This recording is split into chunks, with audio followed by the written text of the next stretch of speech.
She said, baby, why you so low-key? Never seen you up in these streets. She a baddie running game on me. So they be really working OT.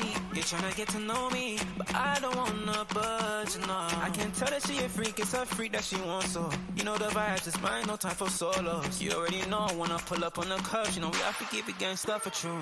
You told your girls that I'm a dub, then you look me in my eyes and said, you're mine, oh. You're mine, oh. For these other bitches, are you dumb? For real, see, I know you wanna. What is this? Witness this. You didn't turn you on, now she wanna get it on. She a freak in the sheets, ain't nobody here for creep. So I don't mind if you wanna spend some time. Whoa. She know we have to keep it gangsta for true.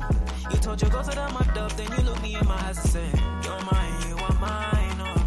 You're mine, you are mine, oh. The fuck these other bitches, are you dumb? That's why that you're a freak. You've been a freak of the week, but you're still a lady in the streets. But I know you a freak. You've been a freak like me, but I just want some more.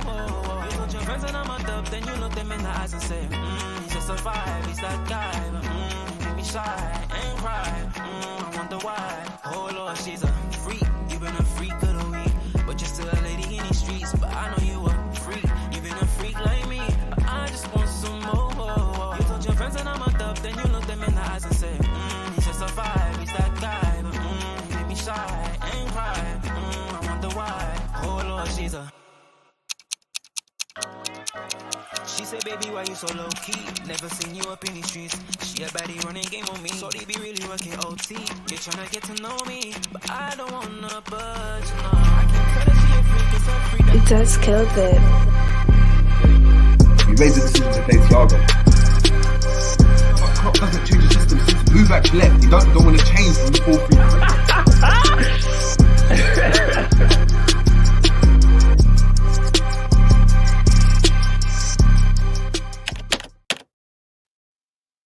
Boom, what's going on, people? We're back again for the second time in about a couple of hours. You're seeing our ugly faces again. We're back on the J James Show. We're chopping up more Liverpool. And yeah, this time we ain't talking about no skipper, no captain, no used to be, you know what I mean, could have been. We're talking about the game, man. The first game of pre-season, man. And I know for a fact Roms was excited for this one, man. He got a trim especially for that game, you know. He was making sure, you know what I mean, that TV screen was seeing the sharp edges, man. He wanted to put his best foot forward.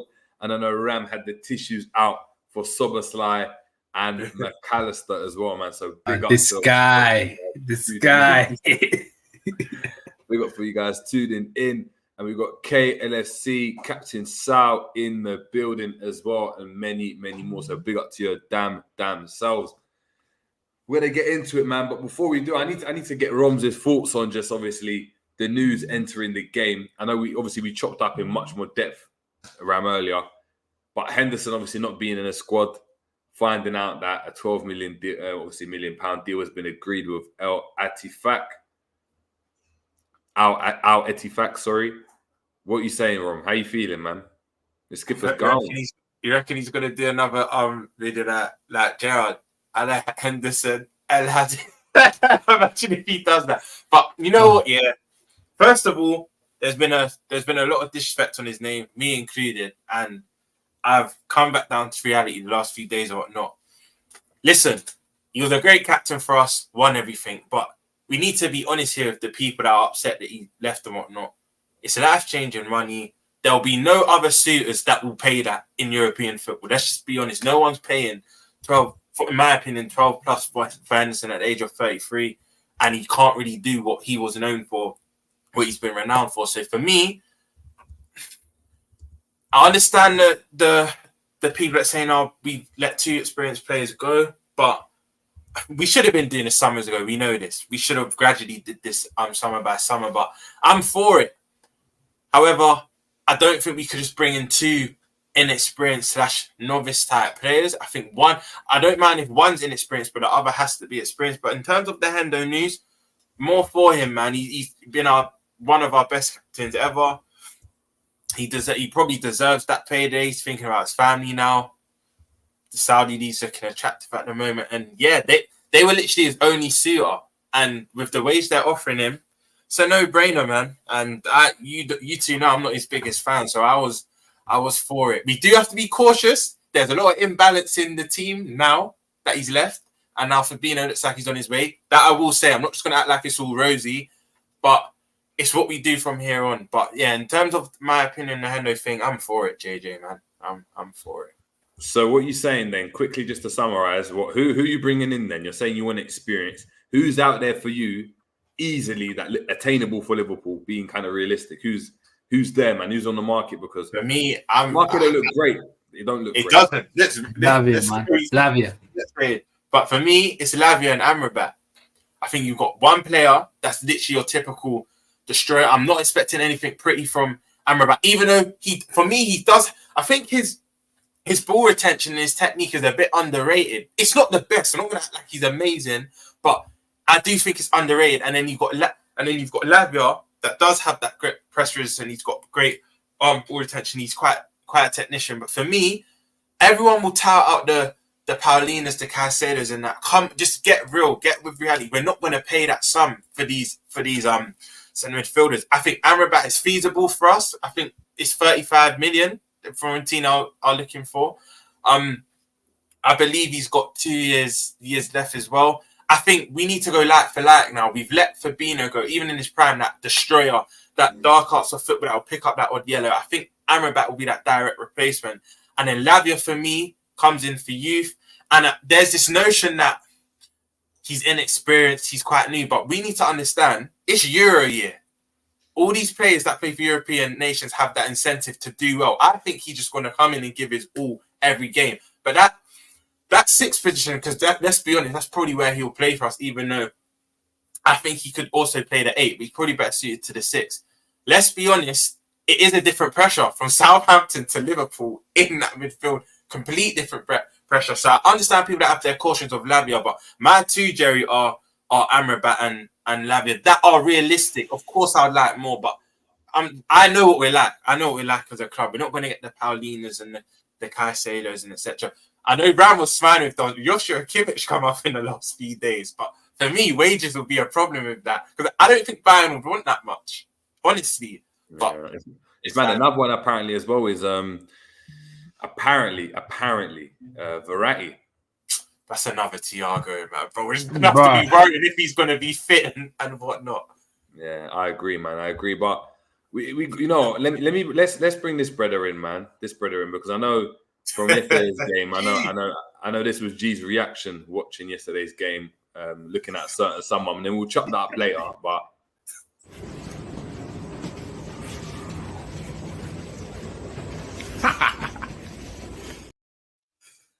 That video is legendary, you know. Yeah, man. Of course it is, man. It's legendary. It's doing the rounds, man. It's doing the rounds. Big up, G. Yeah, Mike's moving mad. I can't hear him. Do you know what it is? Right now, G looks like he's just in prison, man. You know, you just found a blower quick and he's just FaceTime. Man, I'm jumping on the stream. Yeah, see, look. I told you the guards came and bucked him. You see what I mean? You know, we'll give him a couple minutes because I actually want to get into it and ask G himself about this whole situation. We actually chopped it up on stream like that.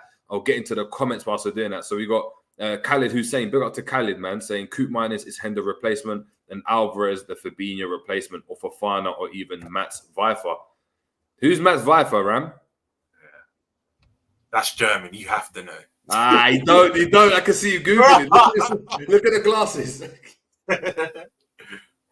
He's not German, bro. Where's he? He's Dutch. With a name Viper. He's Dutch. He plays for Feyenoord. Oh, okay. Yeah. All right. Yeah, I was wondering that's not German, bro. He's not a German. Nah, you're saying that it is. Nah, because it's the Mats word.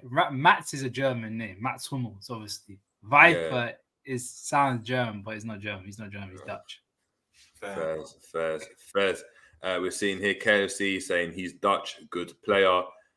We've got Ravi saying did not see the game, only the goals. Was the game any good? We'll get into it soon, man. Big up to Ravi, man. Guys, make sure we're smashing the like. Yeah, man. We've got Captain Sal saying average player, good captain, world-class hoofer in a nutshell. For me, good luck to him. Get Lavia in, please. Yeah, he's not having a bar of it. And another person that's not having a bar of it, is the main man, genius Bar. from GTV. What you meant Can you to hear me? Yeah, we can. Oh, no, I couldn't hear you guys before. That's why I had to come in and come back out. That's my fault, though. How's everyone doing, though? No, we're good, man. We're good. Just chopping up. Wanted to get your thoughts on obviously the Henderson deal. So before we get into the game, we knew going into the game, Henderson not included in the squad. We find out a couple hours into after that, into the game, we're seeing, look, Henderson, 12 million fee, well, undisclosed fee. Do you know what I mean? Agreed. He's gone, man. He's gone. And yeah, how are you feeling about the situation? And then the second question on top of that is, who are we bringing in to replace him, man? Like, that second one is a tough one. I can't even front. The first one, thank you. I mean, you ain't got to go home, but you got to get the hell out of here. I don't know. Don't let the doorknob hit you or the good Lord split you. I don't know. Like, however you want to, chop it up in that kind of way. Like, the reality is he's gone now. Needed to go. Time was up. Yeah, we move on, man. We move on. I feel like everyone's trying to find like a perfect way that he needed to leave. I'm seeing people say should have got a testimonial and all of that. I mean, he's still technically young enough to keep on playing, like as he's doing now. Like, this ain't the Gerrard situation where even Gerrard left to go LA Galaxy because these guys wanted to carry on. This ain't really a testimonial type of thing. I think as fans, we look at it too deeply. I'm like, it's not that deep. Like, the guy's still playing. If he wanted a testimonial, he would have made this decision maybe a lot sooner. I think he knew the situation heading into next season as well. So all of that kind of stuff, I don't care, bro. Just get out the door so we could bring someone else in ASAP. In terms of a replacement, I don't know. I heard you guys, obviously, I watched your show earlier on, obviously talk a lot about, Luiz from Benfica, talk about Lavia. I mean, they're both like okay options. So any one of them, like, I wouldn't really be too fussed. I'll keep it a buck with you, man. There isn't really too many players on the market that I think that we could realistically get that's going to move that needle. You know what I mean? So I don't know, man. I don't know. The question is then, before we move on, do Liverpool need to go and buy? Because the way I look at it, right, if you're spending, for Liverpool anyway, you're spending more than 40, 50 million on a player, right? For me, that's a start. You enter the lineup as a star at Liverpool. Liverpool never go and buy 40, 50 million to sit on the bench. Like, they'll never do that. So looking at the prices that were being quoted for certain players, the Corre, 70 million, Lavia, 50. You've got Painha, they're saying 90 million, right? Amrabat, now, all of a sudden, they're saying 45, 50 million now, because Liverpool are desperate. Do Liverpool need to go and buy a starter in midfield, or do Liverpool need to go and buy someone to come in and, just be a stopgap more than anything? So allow the likes of like a Bajcetic maybe to him that starting place, but you've got some experience if it don't work out that can come in and kind of like Jorginho at Arsenal. Like a who? Jorginho at Arsenal. So at Arsenal, right? Oh, okay. So you're talking about that, okay? Right? But they've got a stopgap in there. If it's not working out, Jorginho comes in and you know what he's going to give you, and that's obviously those are the minutes that Henderson was promised. Those minutes are now up and available. But are we seeing now a starter coming in and taking minutes off Jones and off Bajcetic? Are we seeing? Do you know what I mean? It's a difficult one. It's so tricky because you still got Thiago there, from, like a guy that you can't really rely on. So you're almost like he would technically be that player if that made if he wasn't here, you'd get someone like him, kind of thing. So I don't know, like stopgap depends on what we mean by stopgap. Like for me, a stopgap is literally I'm buying you for one season. Like I don't look beyond that. Like I would buy like a Kimmich, but he's turning 29. But Kimmich will probably give me another like 3-4 years easily, and I wouldn't even mind that. You know what I mean? But then what would that then mean for Bajcetic and Lavia if you get those kind of players in? To be honest, I don't actually care.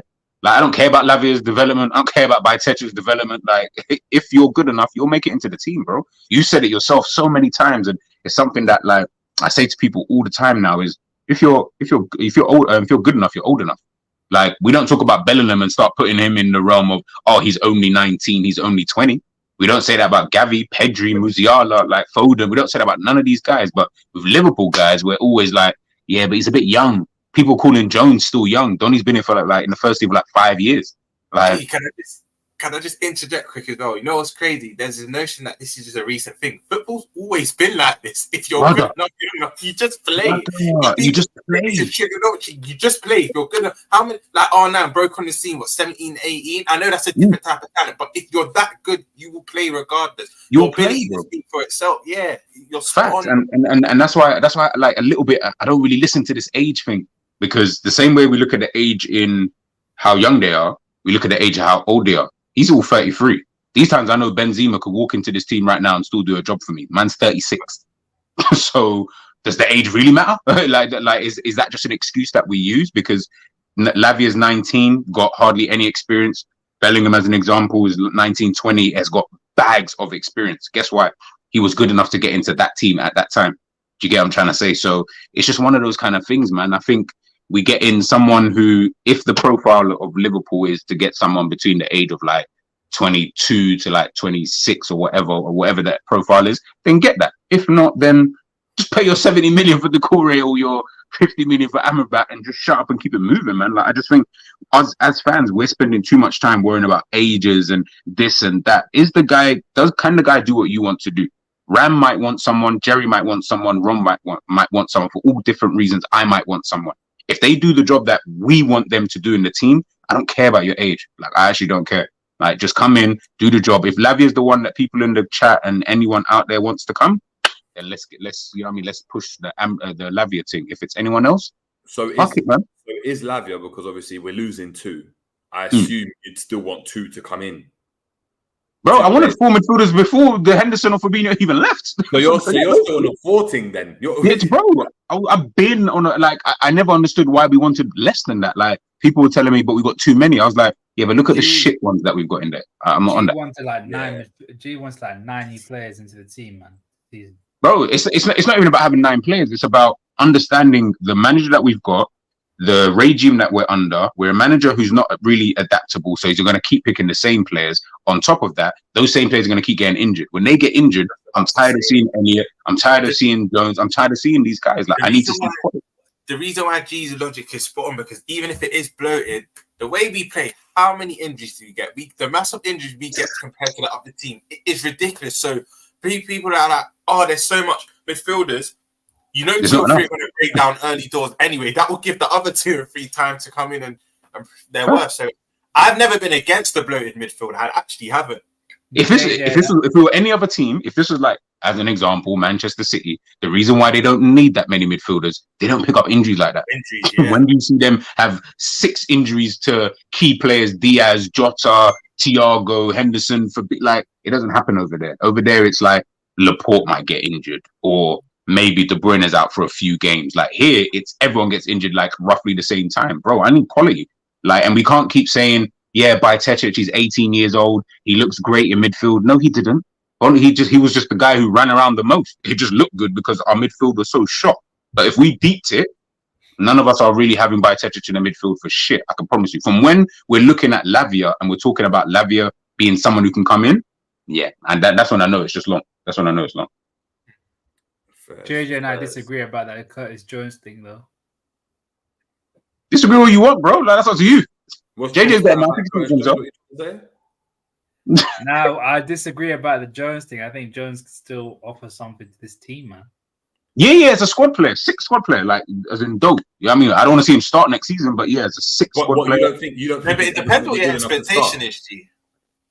That's very true, Ram. Sorry, Jerry, go on, say that again. I think you don't think Jones will ever be good enough to be a star at Liverpool? I don't know the future, but if it's let's say in the next 2 seasons, if he's good enough, we're doing something wrong. I feel like then we're doing. So you don't think he's good enough then? You don't think he'll ever reach the heights of what Gini was able to go and do, and Henderson and Fabinho in our midfield, because we won with that midfield essentially. So if that's the case. Yeah, it's listen, look, lightning never strikes twice. So I don't know, man. I don't see that happening again, where we just get lucky and all these guys just turn out to just be sick. Klopp just does magic. I don't see that happening ever again. I think they'll be at a level, and we're gonna have to rely on Van Dijks, the Alissons, the Salah, like the real world-class players within the team to really get us, to that kind of position. Like I said, the proof's in the pudding. We bought players who play that same position who are better. We didn't buy players we didn't sign someone who was like oh yeah, he's on the same level as Jones, or he's just a bit lower. But we've got someone who's better. Why? Because we don't think that Jones is the best in that position. We didn't go out and sign a new goalkeeper. We didn't go out and sign a new right winger. We didn't go out and sign a new left winger. We went out to go and sign a brother who plays in the exact same position as this guy, literally the same position. Do you know what it so is? It's mad. I just think, like I said, it's down to expectation. Because when you said, JJ, that even like in 2-3 years, do you think Jones is good enough to start for us?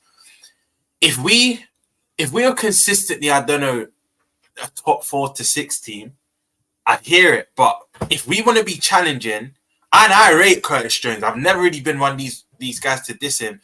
He's never will be a good enough starter, in my opinion. If we want to go for the Champions Leagues and the Prems consistently, if we want to... Hey, Rums, I've got these WhatsApp messages, you know. Stop lying to the people on... No, I'm not... Bro, you can't hear me say a bad word about Jones. Don't try it. But this season, I don't know about you three. My expectations are low. I've just said, not even top 5, just Champions League football and win the Europa. I don't really care about League so much because I just think we're that far away. You know what I mean? So for me, that's why I differ with Curtis Jones. For me, I think if he plays games, I think he's good enough.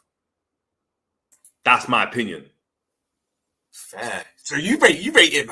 I rate him, but you rate him high. I rate him highly. I've always rated Jones highly, though. I think he's a good player, man. I think he's a very good player. I think Jones goes anywhere else and plays games consistently. Like if Jones is at Brighton and playing games consistently, I think we're saying, yeah, baller. Like there's obviously other caveats as to why Jones might not do well. So it's obviously you've got the system, you've got Klopp, you've got all these other caveats that you can go and put on top. But just in general, as a player, I think he's 100% good enough. If he was at Dortmund, I'd say this will all be waxing lyrical about him, in my opinion. Yeah. I don't think we'll be waxing lyrical. I think he would be displaying what he's displayed recently. But again, Jerry just said it there. It's the caveats that you're talking about. Those are the most important things, though. Like, if you can't make it into... Like, remember, Dortmund and Liverpool is like night and day. Dortmund ain't serious like that. Liverpool are supposedly supposed to be a serious team fighting for Champions League. Yeah, you know what I mean? We're supposed to be a team challenging, for the biggest honours in the world. So Dortmund, you can go there. These times, man, like Giovanni Reina and all them type of guys, like they're all over there. Them guys could never walk to a top team and ever get into those teams, ever. Why? Not because they're not good. They're decent players, but they're decent for that level. This Liverpool level, that's a whole different kettle of fish. Like, can you really do it at this top stage? Obviously, I hope Jones does. Don't get twisted. But at the same time, I look at it and I think to myself, you've been here all 5 years, and only now am I realistically seeing when Liverpool are at their worst. That's when I see you in there. I'm not having the excuse that you couldn't have broken into the team if you were good enough prior to that, because I'm sure players like Bellingham or whatever could have got into Liverpool's team even when we was winning. I can easily have seen that because they would have worked hard and they're good enough to potentially have done so at that time. It's catch-22 with someone like that. It is, man. It is. But look, moving on to the game, man. Obviously, lineups come out, and yeah, we'll get up in a sec. But obviously, Alisson not available. We have obviously Kelleher at the back. We got at left back Andrew Robertson, Virgil van Dijk at the centre back with Ibrahima Konate. At right back, interestingly enough, was Conor Bradley. And in the 6, we had Trent with Bobby Clark to the right, Szoboszlai to the left, Luis Diaz on the left, Darwin Nunez up top, and Mohamed Salah on the right. Let me get it up for everyone to go and see. So we just get like a good hold on. 2 secs. If you don't mind, JJ, I want to start off on one player in particular because G, in the past video, I caught the last 10 minutes of you ramming K-Mac. Big up that video, by the way. But the last 10 minutes, G said something, and I think he's spot on. But when you get the lineup, I'll say my piece. No. Big up to everyone. Make sure we're smashing a like, please, peeps. Cool. Right, we can see that, right? Yeah, so... Man. That's the starting lineup. We're not really going to look at, obviously, Karlsruher's team because no one knows their players. Lars Stindl, that's the only one. Yeah. Stindl and Sebastian Jung. I've heard of them Sebastian Jung. That's it. Those two. Nah, but who's the centre back though? Right, Ram. Go on, German expert. Who's the centre back, my guy? I don't know any of them. But he's the one that hacked down Jota. I'm trying to act like he had a Ram, you're not serious about this German thing, man. I expected you to know who he was. This is second division, bro. I can't spend time on the second. Oh, but if I told you a team in the championship, you would reel it off, right? I'll try and reel it off. I know Middlesbrough and Hey, Jerry, just continue, man. I'm tired of this guy. Yeah, man. So look, Roms, when you went and saw that lineup, yeah, I think the biggest surprises, there's two surprises that I see in there, for me anyway. It's Szoboszlai playing on the left and Trent playing in the 6. Mine was one of them. Mine was actually one of your two. My other surprise was Nunez. Obviously, you don't know I rate him, but I didn't think he would start to confuse. Yeah, but in terms of him lining up, you weren't surprised. Oh, no. In terms of course, positionally, no. For me, the Trent one, I was surprised because as good as Bradley has apparently been, I didn't think he would start. He was poor, by the way. We'll dissect each player, but Bradley was poor, by the way. And anyone who says otherwise, we must have been watching a different game. Trent, at 6, and this will have to big up G.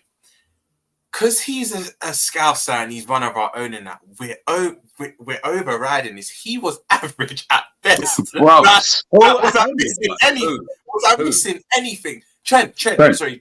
Because to me, he wasn't bad, but he wasn't amazing to the point that some of our fans are saying that he was pulling up down any trees, that he was just recycling the ball, good ball tender, but I didn't think he did anything. But if you want me to be honest, in that whole 11, no one really stood out to me like that. And anyway, again, Robert looked exhausted. Szoboszlai, I've realised, and he's done this for Leipzig a lot as well, and Ram will agree, he loves that long ball. He loves that long ball. He's quite short and intricate, but whenever he got the ball, I saw him do about 4 or 5 times. He loves it, but he completed it. I'm not saying it went off the pitch like a Hendo would do. It kept getting to his plane, so the pass completion was that gone. Roms, do you know what that reminded me of? And I think, sorry, someone's at that door. But I think G might and JJ might agree with me. Steven Gerrard used to do that a lot when he was younger. Every time when he had the ball up and he was deep and he had space, he would just look up and just try and ping it 40 yards all the time. And that's a trait. It's good that you can actually do it, but it's a very bad trait to have. Not every day just go long ball. Yeah, exactly. You don't need to keep refusing it. Like sometimes just play it short. Sorry to cut you, Ram. You know who actually he could have took a leaf of his. I know but McAllister was coming on short, nice and sweet, intricate, and we're actually getting successful. We're actually breaking them down. Where I'm thinking, suppose that's what I thought you were going to do. I know it's the first game. I'm not going to go too mad on him, but I kept seeing that long passing out, brother. But do you think? Yeah. Go on. Do you think that was because your guy can't do the whole short thing? All jokes aside, like obviously we'll get into him when we get into him anyway. I don't want to spend too much time on it. But do you think that's one of the reasons why? Do you know how you got a big point, G? Because the amount of big up Salah, by the way, you don't know. I've had my reservation, but he's the only one that looked like anything would happen from him, and it did essentially. But whenever Salah tried to play the 1-2 with Nunez, it broke down every time. Other than the goal, the goal was even an accident. If the way the ball come back, the goal was an accident. But every time Salah was looking for the 1-2 and coming short, Nunez either hit off him, it will go to another player, or he'll just lose the ball. So you make a very good point. I feel you're right. Maybe that was a reason why I suppose I was like, I don't trust man. And he just kept playing it. You know the brothers you just don't pass to, but they're there for when I need you to be there. Like be there. Yeah. I was gonna say, when we talk about Mac, one thing I'd say about the intricate little passes is, like you guys said, he was playing against a guy that wasn't actually doing anything good with the ball at his feet. Like Nunez, every time I saw him take a ball, just breaks up play every single time.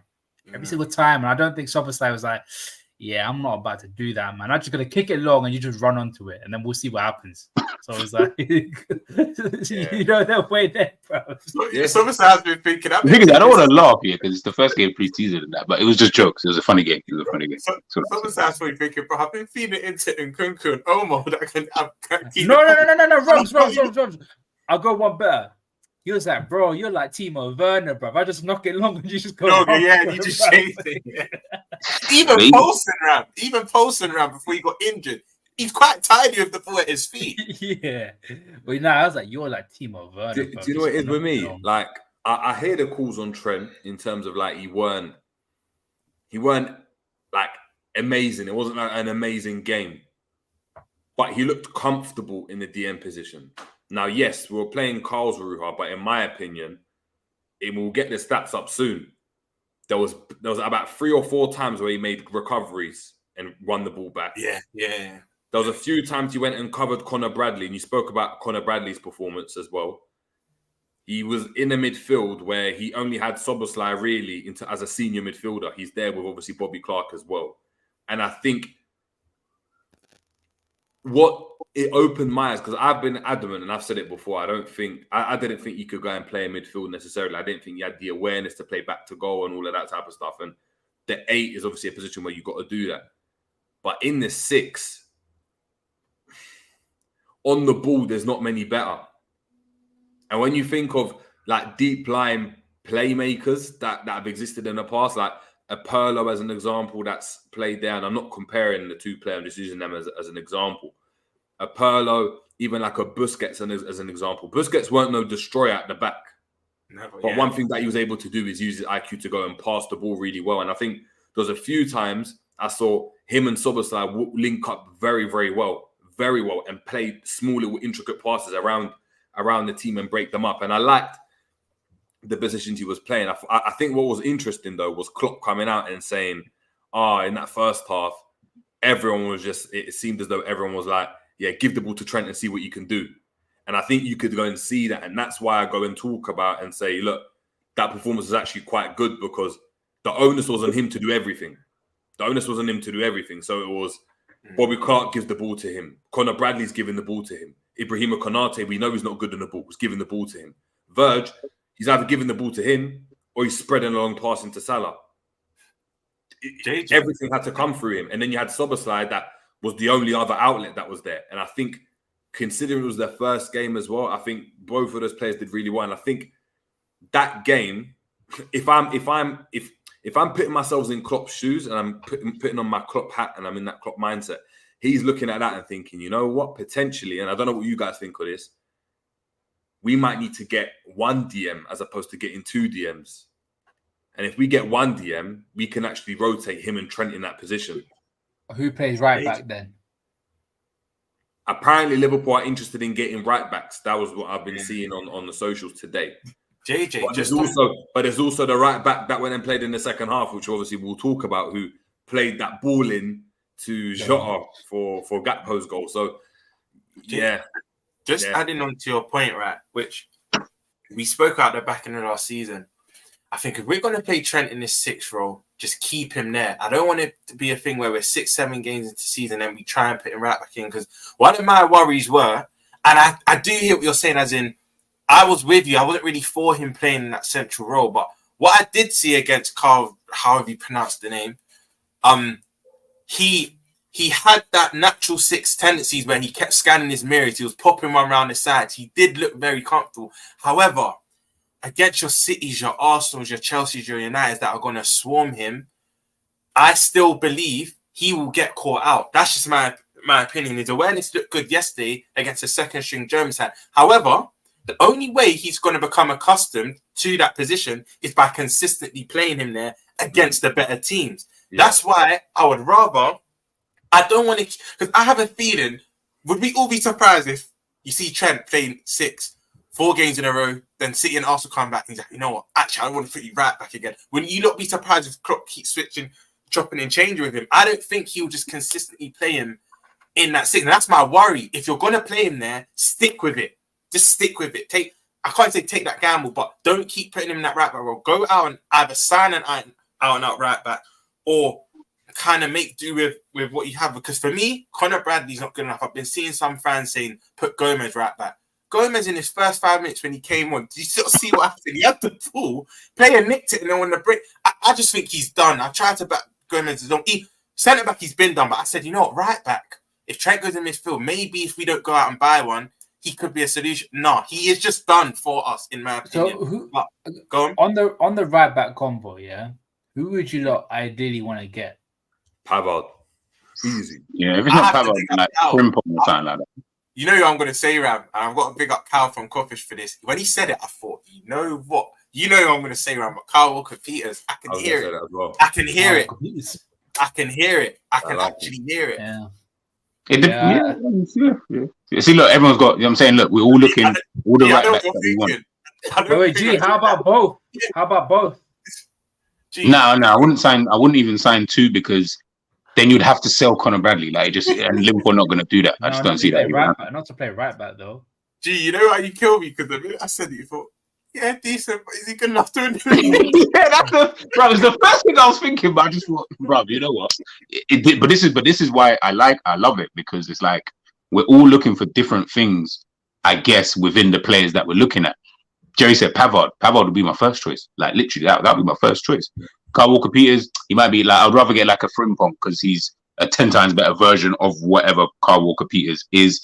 Quicker, better in forward areas, good recovery plays, all of that kind of rubbish. So I'd rather have someone like. Is he still at Leverkusen? Quick. Yeah, he's still at Leverkusen. I don't know if he's counted as homegrown as well because he was at City. So I don't think he is. You know. Oh, you know. Okay, so then he's not. He would. But then at Celtic, he was at Celtic as well. And then but Scotland apparently isn't. Like, from what I kept reading today, everyone's like, "No, Scotland is." I was like, "Right, this EU thing is for real." But like, even when you look at like, even what Jerry's saying about Trent in the six, look, I think Rum said it best there. I think in some games you could potentially, play him in that position. A game where we got time, you know what I mean, where teams are not really going to press us like that, where his qualities are on show, passing and that. Jerry said it perfectly, man. Like, there's hardly anyone better on the ball than Trent. Like, and I don't think anyone would disagree with that whatsoever. I just think like when we're playing against teams who like to play in transition, I'm not him alone in the six. I'm like, nah, because you get lackadaisical at right back. So God knows what you're going to be like. The reason why I say that though, right, is because anytime you looked at Trent's stats, and we did this last season, like for every single game almost, Trent always had, and when we looked at it, he had the most like ball recoveries and he had like the most interceptions of any midfielder, but he was playing at right back. But so he's a lot of the times, I remember I think Ram said it on stream earlier, but you said it before. It's like he defends like he's in midfield. He defends like he's in midfield as opposed to defending like a defender. So having him there, like I look at it, right? And I've seen Xhaka play for Arsenal in midfield. I've seen, and of course they've got the experience playing there as well, so I'm not taking that away from them. But we've seen Xhaka play there, we've seen Henderson play there, we've seen Milner play there, we've seen Ox play in midfield. I think if Liverpool are going to this kind of box situation where you're trying to go and have almost like a double pivot in front of a three, where he's not having to go out wide, I think that's enough defensive stability to go and do that. Because when we think about it, Fabinho weren't doing anything as a lone six anyway. And I know obviously we're looking to go and replace him.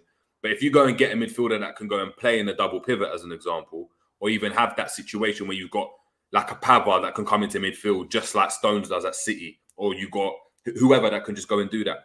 I feel like that side of the game, is more about like effort and stuff. Like the ability on the ball in midfield. Like I'm not gonna lie, I feel like I've been converted. I know he played against like England, played against poor teams, but I saw him play there and he looked more comfortable than I would have thought in those games. And I think, there were poor teams, but a press is still a press. Now, I'm not saying that these games aren't going to be like heightened in terms of like the amount of pressure that's going to be on these games. So I agree. But we've played games before where like City haven't pressed us as well as like Fulham have pressed us before in the game because their game setup was different. But we've seen in games against like, I think in a game like Fulham, we do sit here and be like, yeah, we can play Trent against Fulham because they're worse than us. Do you know what I mean? And I feel if you're going to go and do this now, and if Klopp's going to carry on doing this, I think you just got to do what Roms is saying. You just do it. Yeah. You just do it and you stick with it and you die by it and you allow him, whether he becomes good, whether he isn't, you just got to ride with it. It's like with the Kimmich situation. He was a right back, you play him in midfield and you just run with it. And there were certain games when he started off where he weren't that great. Do you know what I mean? Where he was a bit poor.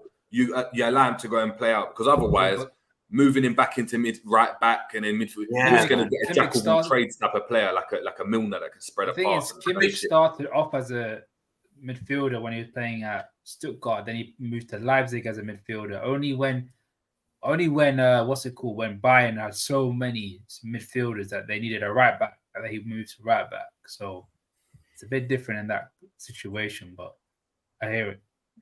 I think, yeah, It's just- look, Trent's a good player. Like, ultimately, well, he's a good player on the ball. I think like that's where his strengths obviously lie. I still feel like defensively, but again, the game might just be a little bit different. As much as obviously I know he's getting the recoveries and look, hats off to him for even doing so. You know what I'm saying, but it may, maybe I just got to see it more. Maybe that's just it. Maybe, as you said, he's just got to live and die by it. If that's what Klopp wants to do, that's what Klopp wants to do. If he's going to play him in that sixth position, I just think again, it's just maybe different games are going to require different things. As an example, if we don't sign, obviously I'm going to go with the premise we don't sign someone to play right back or right centre back, whatever it is that they're calling it nowadays. If we don't sign someone in that position, Trent can't really go into that midfield anymore, because then you're like, well, you're not playing Conor Bradley over there. Like, if I see that, then slitting throats. Like, you're going to need to put him back into a position where he's doing what Conor Bradley was doing yesterday, which is trying to do that Trent role, and he just can't do it, which is fine because that's not the role you played. You spent a whole year on loan at Bolton playing right wing back to then start coming in field. That's not really your game. Trent can really do that really well. But my thing is, you then start changing his whole game.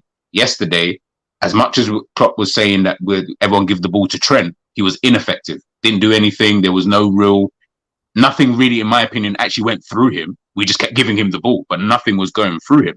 When he's in that inverted position, though, now things are going through him, because I feel like he gets a bit more license to roam. In that sixth position, you don't really have license to roam. You that's your fixed position.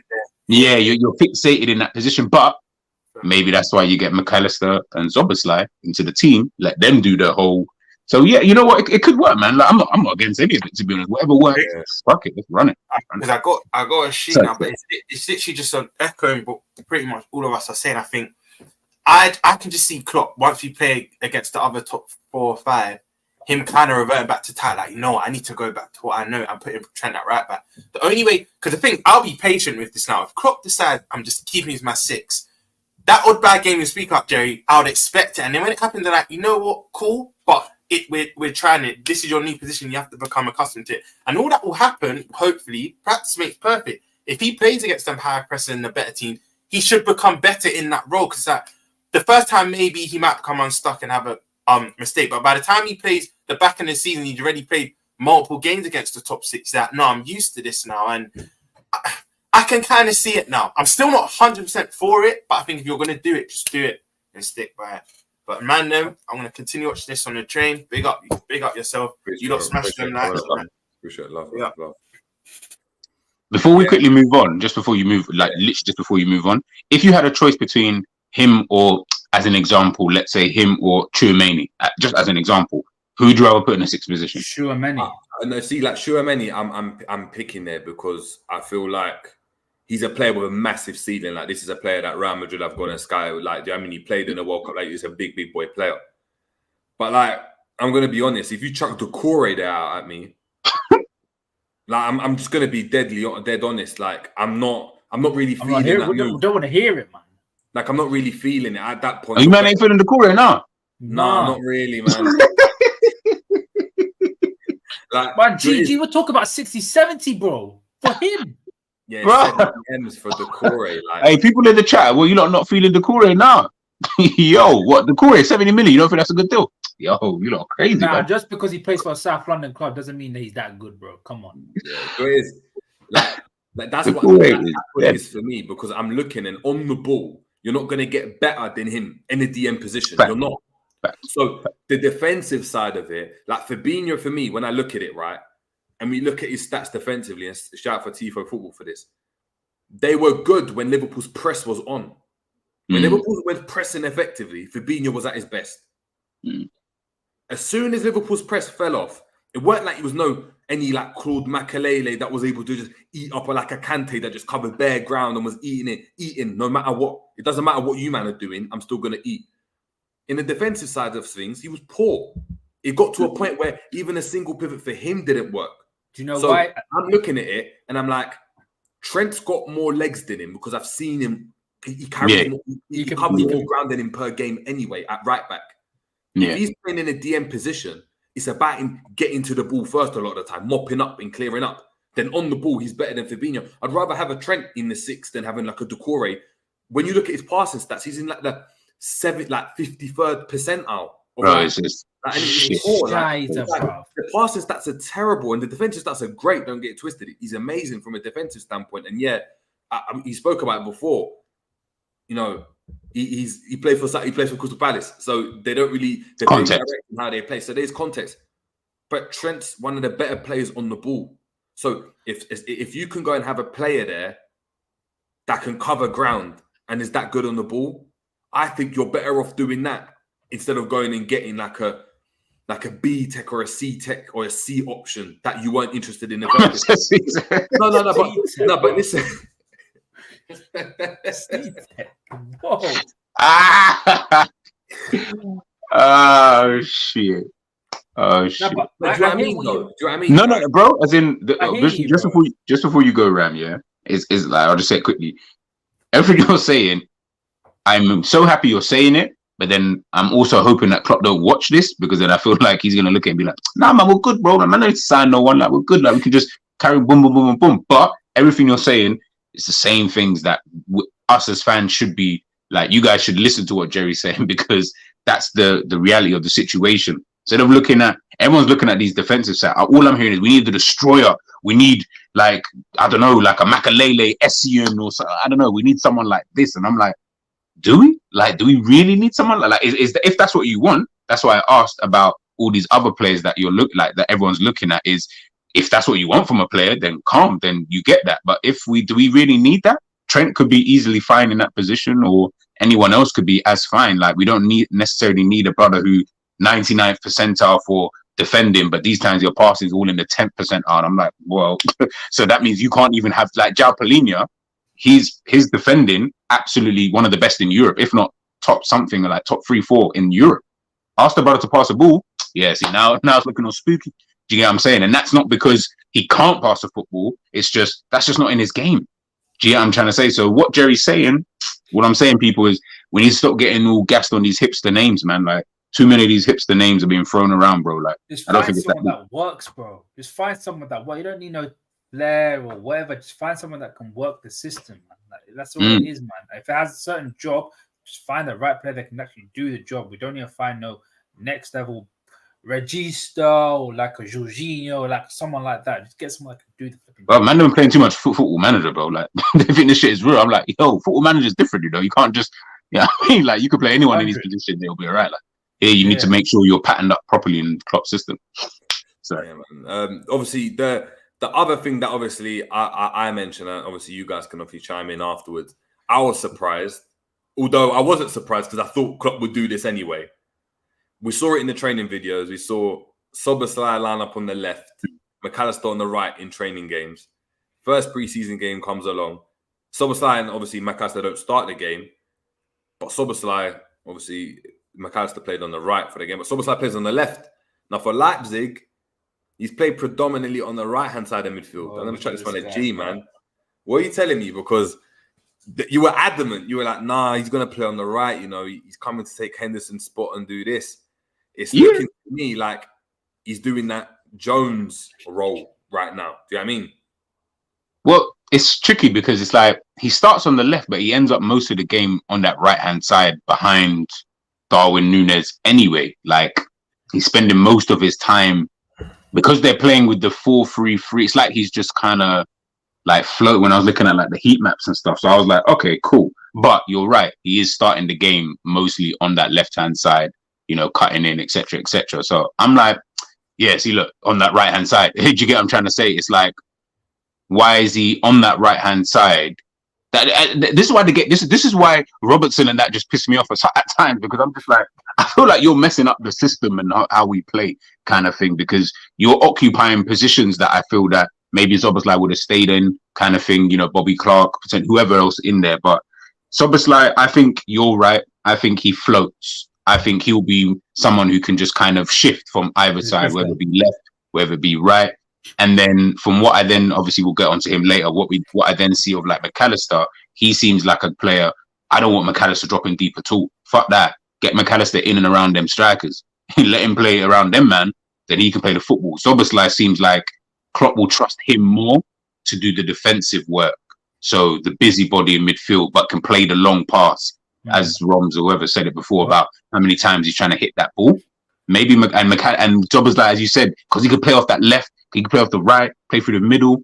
He's versatile, man. He's versatile still. Gee, like even in the second half, McAllister and Gakpo, the link up that they were doing, it was so. We're gonna chat about that, Ram. Hold off. Don't get excited, man. The tissues. This guy. The lotion's already on the palm. I hear that, bro. Just relax, bro. Relax. Yeah, I mean, the door's not locked yet. The tissue in, my guy. That was good. Yeah. I mean, like. Parents are still in the house. Do you know what I mean? You got to wait until they leave, bro. Allow it. Moving but on. no, you're right though. Anyway, because like I think, but at the same time, we're talking about obviously you guys talk about him later. Talk about McAllister. Ultimately, like I said, because of Darwin Nunez being in the team, you're gonna have them problems anyway of having someone who can actually link up in the midfield with the attack. That's not gonna happen. So then that's why I feel Salah then becomes vitally more important when Nunez is playing, because you need someone like Salah around the Nunez just for the little dumb stuff like that we saw with Nunez's goal. That's why I feel like Szoboszlai might have looked, to me, just looked kind of average, but I don't really put that all down to him. I feel like the movement in front of you was kind of dead. Like Diaz, dead. No, Nunez, dead. And Salah was just out there on the right, like doing his normal kind of thing. Maybe if there's more movement, Szoboszlai, we see a different type of player, I can't lie. Cool. Speaking on Nunez then, because I know you got a bounce. I'm sorry, Diaz then, because I know you got a bounce in a couple of minutes. Chat to me about him, man, because obviously he's mad. We're doing the research earlier. Ram done it for us. He's only played 28 games in the Prem in his Liverpool career. Okay. He's been given the number 7 now, so he hasn't even played a full season of football for Liverpool. Being here obviously over 2 years now. Under 2 years. How does he fit into this whole system, man? Because I think with, like, again, him and Nunez, same thing. I think they're players that you need to play to their system. They're not players who fit into our system. And I think a lot of people, maybe Diaz obviously more so on the eye, he looks good. And I ain't saying that he ain't. I'm fully not saying that Diaz isn't a player like that. I just don't. When I look at someone like Diaz, I'm like, yeah, straight off the rip, you do not fit this team. Like, it's very evident that you don't actually fit this team. But it's not because you're not good enough or anything like that. It's just how we play is very rigid. When we play very particular, we have no real room for anything expressive, so to speak. So you can't really fit in that kind of team. The most expressive that we've got is Trent. Do you get what I mean? That's what we call expressive. So when you've only got that kind of expression in your team, it's difficult for players like a Diaz to come in and, when he first come into the squad, everyone talks about, but he was amazing. Yeah, because he didn't come into the system. He came in and Klopp allowed him to just do whatever he wanted to do. And boom, we saw that Diaz, the same Diaz that we saw from the last half at Porto. I went back to look at the stats at Porto throughout his time there. When we're talking about expected goals and stuff like that, other than that last half season that he played at Porto, it's been dead. Like super dead, like super dead. Like, and I was like, right. I would have thought, obviously, I never really looked at his stats kind of thing. So that tells me he's not really a goal threat. We looked at that half season and thought he's not really a goal threat. So now I'm like, so what do you realistically add? Because you're not really direct like that, like a Mane.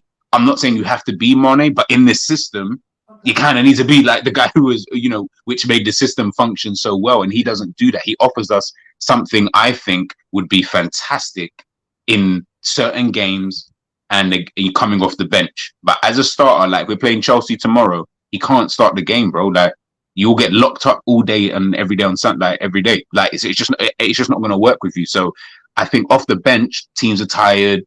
He comes on with that bit of flair. Boom, you bring him on. Certain teams that we're playing against where right back might be a bit shaky. Yo, Diaz, you come in straight away. But when we're talking about you playing against a solid right back, nah, Diaz, you can't play, bro. Like it can't happen, bro. It ain't gonna work with you there, unfortunately. hear you, man. I hear you. Yeah, let me know what you got bounced now, G. Or Oh shit, is that the time? Yeah. I want to shout you guys. Anyway, guys, please. I'm looking now. I see 52 likes. I'm gonna be following the 100 stream. people in the building. Yeah, like I'm gonna be following the stream regardless while I'm away. I need to see it up by at least another 15. At least, please. Jerry's giving you good content, man. He's giving you that deep dive into these games. So please make sure you bloody smash that like and subscribe if you have not already. Please. Appreciate Ram. it, G. Boom. Take it easy.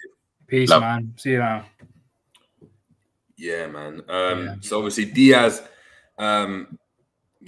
he's obviously that's going to be a problem situation. I think our left-hand side, it was so solid for such a number of years, knowing that it was Robbo, Mane down that side with Gini Wijnaldum. And let's be honest, they never miss games.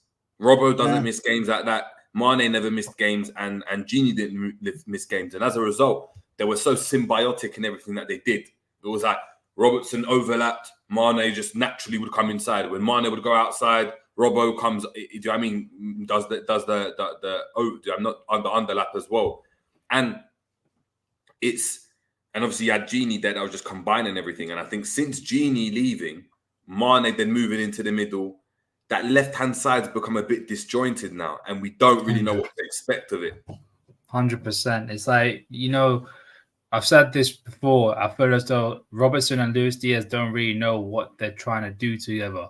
Like, Robbo is trying to mold his game towards Diaz, whilst Diaz is trying to understand what Robbo is doing. It's just the lack of communication, lack of synergy between them two. And that's why we struggled in that left-hand side. Obviously, in the first, half season that he had, the back end of the 21-22 campaign, Luis Diaz was doing whatever. Like, he saw a guy who just beat him and see what happens. Now is more, everyone needs to be in perfect precision of the system, and now he's starting to struggle. Is a bit like, I still believe Luis Diaz can still thrive off the system. I think we've already given him about 2 seasons, but I think this season is make or break. Like, you got to do something bigger now. If you can't do it, then what's the point of you? It's just there's no point of you doing it. There's no point of you even being here if you're not going to do what is expected of you in this team, man. So it is what it is. Exactly. I hear you, man. I hear you. Moving on, talking about obviously, it's difficult, man. Let's look at the young G's for a bit.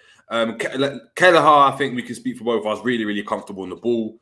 Conceded some crazy goals. The 2 best players, Yeah.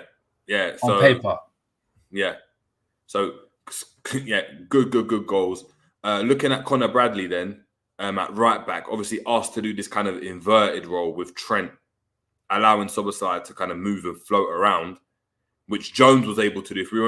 If we remember, even at last season, look at where Jones got the ball from. Similar position. I mean, that right-hand channel as well. Did it work? He can't do it, bro. He can't do it. Bradley can't do it. Doesn't have the tactical mindset, and he's just not good at it, man. Like, he's an old school touchline right back. You get forward and cross the ball in. That's what he's good at. He's not none of this, I can play in midfield, I can play in the center of the park, I'll be comfortable. My positioning, my angling of the body when I try to make passes and all that kind of stuff. He's just not good at it. He's an old school touchline right back who will get forward and cross the ball in. Simple as that. We can see here, obviously, look, playing very, very centrally. That's the kind of position, that inside right-hand channel where Trent usually plays or played towards the end of last season. That's where Bradley was obviously playing. He played 45 minutes. We're seeing here 1 clearance, 1 interception. Didn't get dribbled past, which is good, but obviously wasn't in position a couple of times. Won 4 ground duels as well. Was in 4 ground duels, only won 1. So that wasn't great at all. He lost possession 3 times. He fouled twice. Had 52 touches. Made 35 out of 36 passes. So very comfy on the ball. Very assured on the ball. Didn't give it away. 2 crosses as well, and 1 dribble attempt and it wasn't a success. So not a great game. In front of him, obviously, we had starting. Where is this? Let's exit this. How do we exit this? I do not know. I do not know how to use SofaScore and that kind of shit. I just refreshed the page. Oh, what have I done now? What have I done? Hold on. I'm gonna have to refresh, man. Yeah. And then obviously at right wing. But you see what I mean, though, in the sense of Bradley. Like, I don't think he could, at this moment, he's just really good at running down the wing and passing and crossing it in. I don't want to see him inverted because that's not his game. He doesn't have the tactical nous to do it. And at this moment in time, where Liverpool are trying to go back to being challengers again, or even winning the big trophies, we don't have any time for people to learn new roles when they're a kid. Just do what they do best. Yeah, and then, I think we've got to remind people as well. It is pre-season, so I mean, there is time to just kind of test things out, see if someone works, because you never know. You might have a gem in the making in one of these players. So, and it seemed that we did have a couple. Going to bring in the main man himself, Mr. McAllister himself, Jamie McAllister Phillips, our older cousin. Younger cousin, Gary McAllister's younger cousin. So yeah, Gary yourself. Yeah, Gary McAllister's younger cousin. Yeah, big up to yourself. We're just talking about Bobby Clark now. Jamie, I assume you watched the game. I know you did a watch along. Yeah. How did you think Bobby Clark did in that first 45? He did as good as you expect, I suppose, for a young kid playing in a position that don't suit him. You know, he was good. It was good. I think Jurgen Klopp said he was one of the players that was making all the interceptions, doing the pressing stuff. He's not got a final ball, which is going to be his problem. But let's be real. Let's just be. Are we allowed to talk seriously? Let's talk real. He's never going to be a Liverpool player first team. So I don't see the point. I'm not being horrible to the lad. He's not got a Liverpool future. We're buying midfielders. He's a midfielder. What are we doing? Just let the kid go. And it's not me being cruel. We've got to go. He's never going to be good enough. He's got to be a good professional. He's got to have a great career. Let him go, man. What's the point in keeping him? Don't get it. I agree, man. I agree. On to Darwin then, man. A man that splits opinion. Get rid.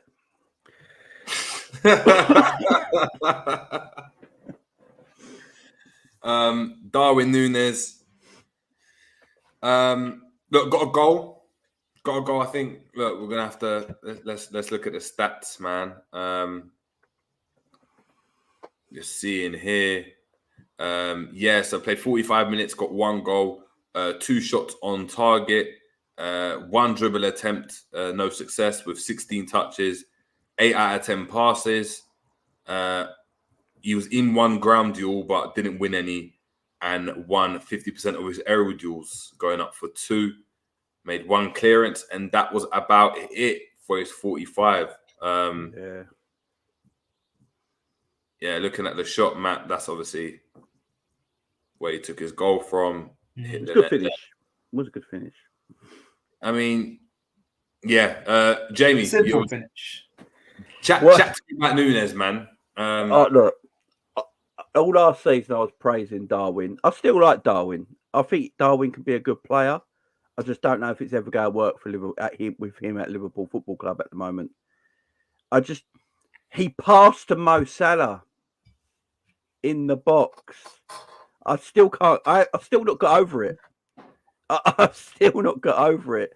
You know, he passed to Mo Salah in the box, and Mo luckily got it back to him, and he took his finish really well.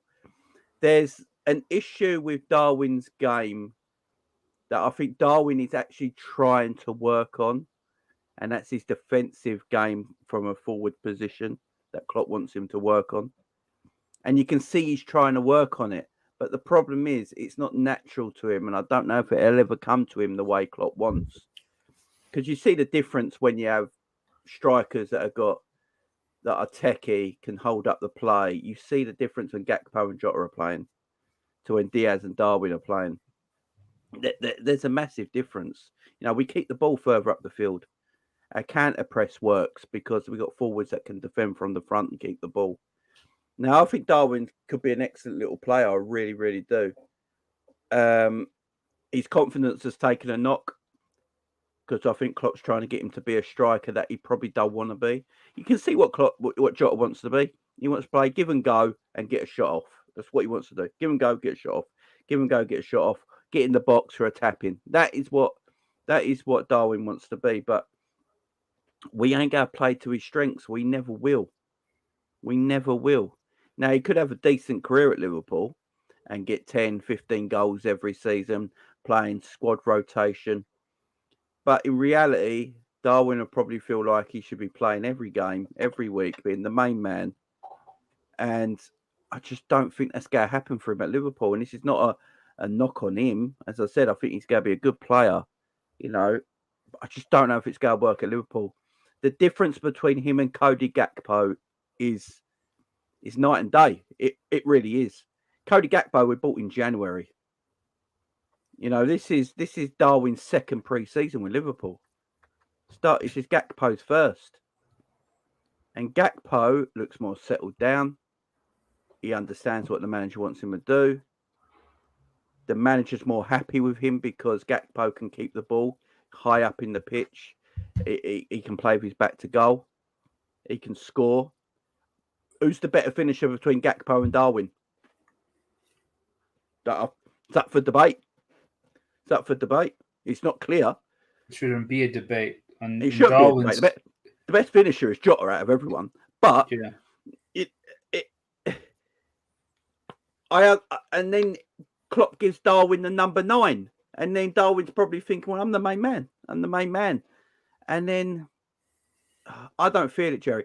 I feel for him because I do think he's a good player that's got a good career if you build around him and play to his standards, to what the way he wants to play.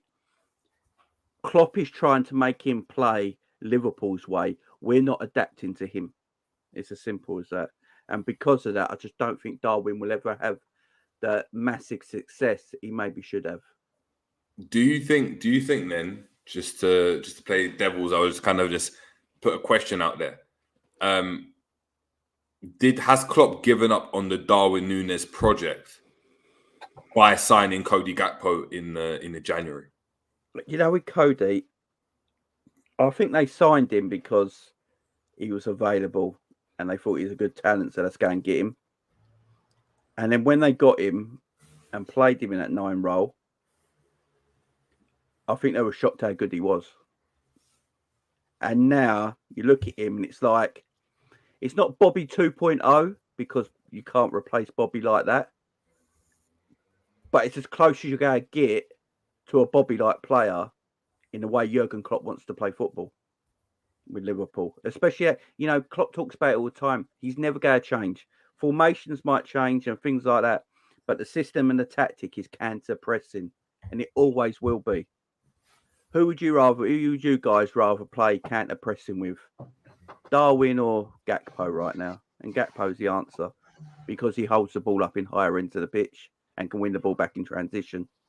Yeah. And he can score goals. His goal for game ratio from January till now is probably the same or as good as Darwin's, who's meant to be a full-grown striker.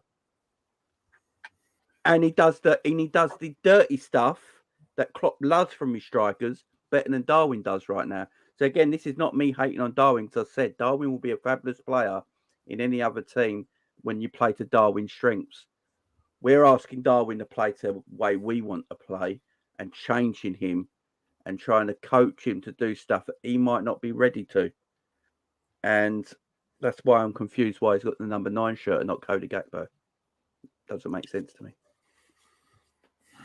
Yeah. Any additions to that, Ram? Or you saw in the second half the levels in terms of build-up play between Gakpo and Nunez. Gakpo was the best thing about the second half, what people say Jota and people like that, for me, is the way Gakpo and McAllister would link up so effortlessly. There's 1-2, there's one touch plays that they kept on playing with each other. Like it was night and day. And like we talked about Szoboszlai and Trent. Maybe there is some water to what you're saying about maybe Szoboszlai wasn't up to playing with Darwin Nunez. He wasn't feeling it. It was like, we're not gonna do any 1-2s. You're just gonna hold the ball and lose the ball. That's if I give it to him. Maybe that's why he just kept on dropping deep. Yeah, I've got to say, I'm a little bit worried what Klopp's going to do with Szoboszlai after watching that friendly. I said that before. I think we said it in the WhatsApp group, didn't we, Jerry? That I want Szoboszlai to be the Szoboszlai at Leipzig, the attack-minded Szoboszlai, who's going to be in around the box doing bits like. And then when you see McAllister in the second half, he's doing what Szoboszlai should have done in the first half. But could Dominic not do that because he's got Darwin and Diaz in front of him, who are not really going to hold up the play like that and play like Jota and Gakpo does. So you basically got two teams almost. You got Szoboszlai, Salah, Darwin, and Nunez, and then you got McAllister, Salah, Jota, and Gakpo. And right now, if you're asking me, and you ask Jurgen Klopp, he's going to go McAllister, Jota, Gakpo, and McAllister because they keep the ball better. They're better in transition. They're better at counter pressing. They are right now, and we've got like two teams there, which ain't a bad thing, by the way, because we've always moaned that we need a squad to play different ways. So then you've got different ways coming off the bench. You've got Szoboszlai coming off a Diaz and a Darwin. That's completely different than what the players you got at the moment. And they have to play a different way. It's got to be more direct. It's got to be just one way, go, from goal to goal sort of thing. Different way of playing. But then is Klopp up to doing that way? Is Klopp up to having two tactics in the season and two different tactics in a game where he has to change it on a flip? That's another thing. And I've never seen proof of that. And that's not dissing Jurgen. A lot of managers don't. So there's that to put in as well. It's exciting because they're all quality footballers. They're all quality footballers. But, yeah, the Diaz thing. Diaz winds me up, man. Diaz winds me up. He winds me up a bit like Salah winds me up. But then Salah gets me a goal or assist out of nothing. And it's like, oh, whatever. Why does he wind you up? He slows the game down too much. He holds the ball for too long. See it yesterday when he's trying to beat 5 men and then goes back again. It's like, what are you doing? Just and Darwin. And the problem is Darwin runs into Diaz's space as well, because Darwin wants to naturally lean to the left. Yeah. And then and Diaz wants to hug the left hand side. Diaz is a winger. He's not like a Mane who's inside forward. He's a proper winger. So they get in each other's way. The time that Diaz and Darwin look best is when Diaz played on the right-hand side a couple of times. And because Diaz then played centrally... he actually assisted. Yeah, because they were further away from each other. Yeah, I think it was against Arsenal. I think it was against Arsenal at the Emirates. Yeah. And they look mint. But maybe that's the way going forward with them too. But Diaz holds the ball too much. He tries to beat too many men. I want him just to go past his fullback, and then get something in the box. I'm not interested in Diaz scoring 20 goals a season like Mane used to, because I'm aware that they're completely different players. Diaz was more your touch winger, where Mane was more of your inside forward, more direct, just went to goal.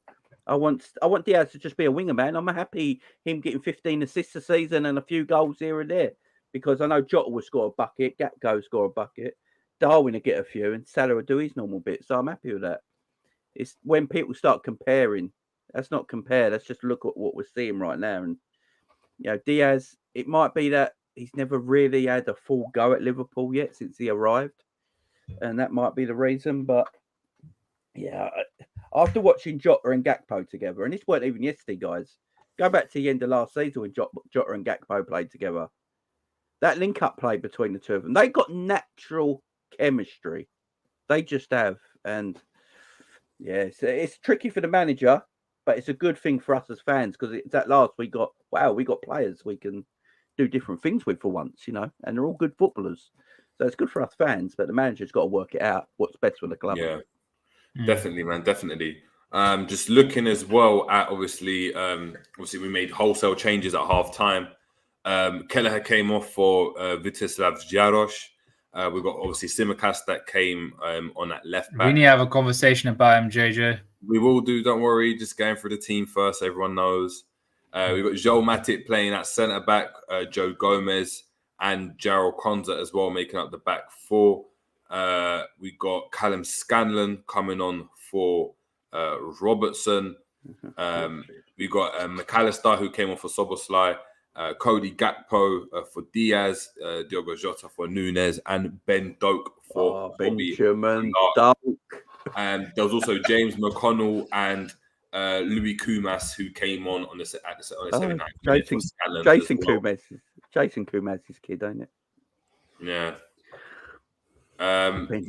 What player then, Ram, out of the youngsters? So out of Kumas, McConnell, Doak, Scanlon, Konza, who else was there?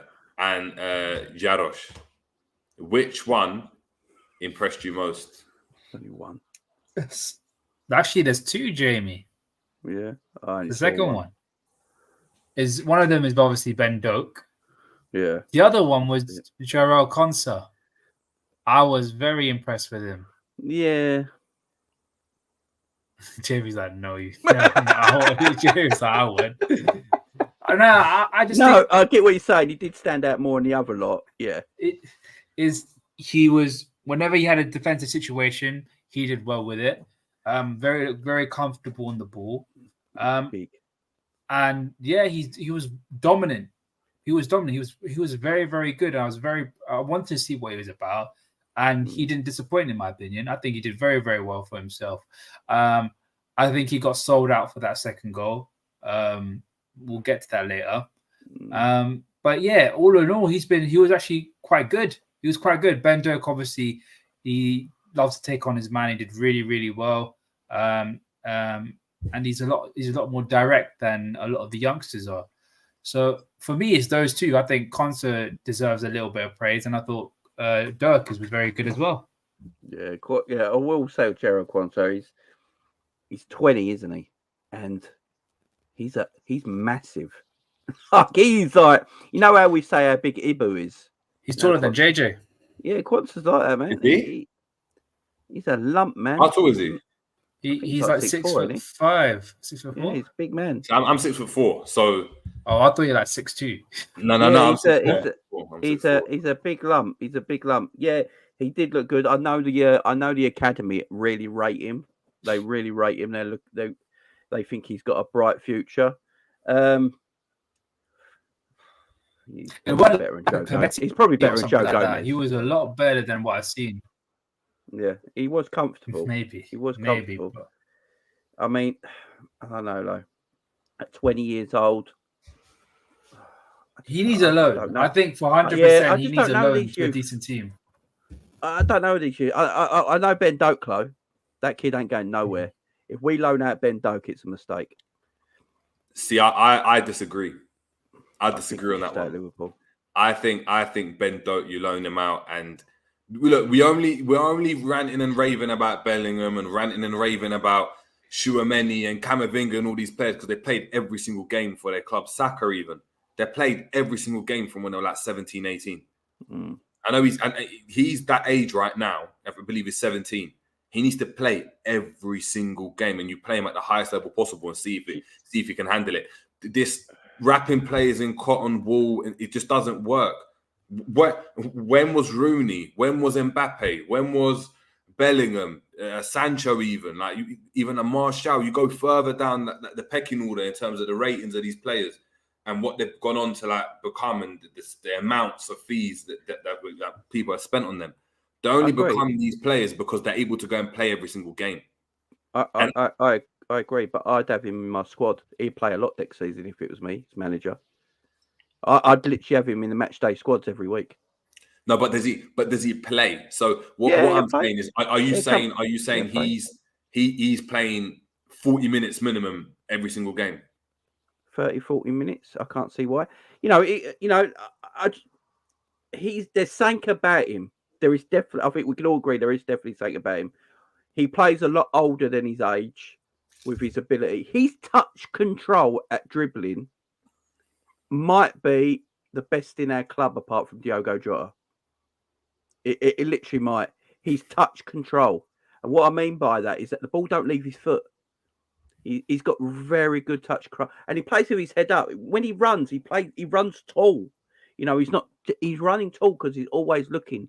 He's looking to get that final ball in, which I really do rate, by the way. He gets in that box. He is looking for that final ball. And I just think there's something special about it. Now, with Klopp, I think what he might do, because I think Klopp really loves the kid, we might do something where we might keep him in the squad till January. If he's not playing any matches, then give him a loan for the rest of the season from January onwards. Might be something they look at. He is young as well, and Klopp might feel like he's actually might be too young to go on loan at the moment at the same time, and might feel like he might do better just training with the players that he's got, training with Mo Salahs and stuff like that week in, week out. Might be better than, like Pep said, Foden never went on loan because it was better for him to train with the club. It might be something like that. I'm not sure. I do think he's got he's got something different. Look, who would I rather bring on as right wing right now? Harvey Elliott or Ben Doak? I'm thinking Ben Doak because he's got to scare opposition more, and he's not afraid to run at people. He don't care who you are. He's not afraid. And I think I'd rather him right now. He could win so many free kicks around the edge of boxes and stuff like that with his dribbling quality. And I'm not sure. This is a tough one, This is a tough one. I'm usually all for these youth players going on loan or just leaving the football club. But there's something about this kid. There's something about him. And if Harvey Elliott can play a lot of football from 16, 17 years old, is there a lot of quality difference between the two players? That's what I'm saying. So it's up to Jurgen, really, ain't it? It is up to Jurgen what he does. I think I agree with you. I mean, look, I haven't seen anything of him yet, right? If I'm being honest. That looks at me and I'm like, oh my God, like he's a world-class talent in terms of I ain't seen him smash loads of goals in. He hasn't had this kind of Mbappe kind of effect when he was at Monaco or doing what Sancho did at Dortmund or Musa. He hasn't. But I agree with you. He's got that something about him where he's going at you no matter what. He doesn't care that he's younger. He doesn't care that he's smaller. He's going to get at you. And I feel, for me, I hear people saying, look, Doak over Elliott on the right wing for sure. I agree. But we got to do what Jamrock's saying here, in my opinion, and big up to yourself here. Go look up the Brighton recruiting strategy. They seem to do that with some of their top players in terms of loaning them out first. What I would do with someone like that, you loan him out and give him the season that Lavia had at Southampton, where he plays every single game. Because then you're going to get a massive sample size to see whether he's really about it. Does he have the mettle to go and cut it week in, week out? Because coming off the bench and doing that is very, very easy, especially when you're just told, yeah, go on, you're young. Just run at him. Just do you know what I mean? Just have a good game. Running at tired legs. Yeah, he can go and do that. And we've seen young players do that in the past. We used to do that with Ryan Babel. Yeah, do you know what I mean? Yeah. There's loads of players, but even youngsters like Sterling only becomes Sterling because of the amount of games he played for Liverpool.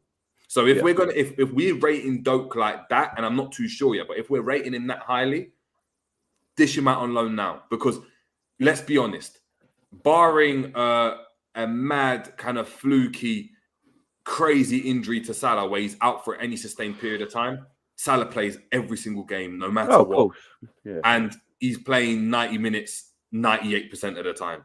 So Doak, even when he's coming on for someone else. So, but we've got so many options in that forward line. A lot of people want to talk about our forward line being the most prolific or the most. Do you know what I mean? We've got the most firepower in the Premier League. If that's the case, then there isn't space for a Doak, and there isn't space for his development. So pre-season's great because we get to see him in the team, and I think it gives him good exposure.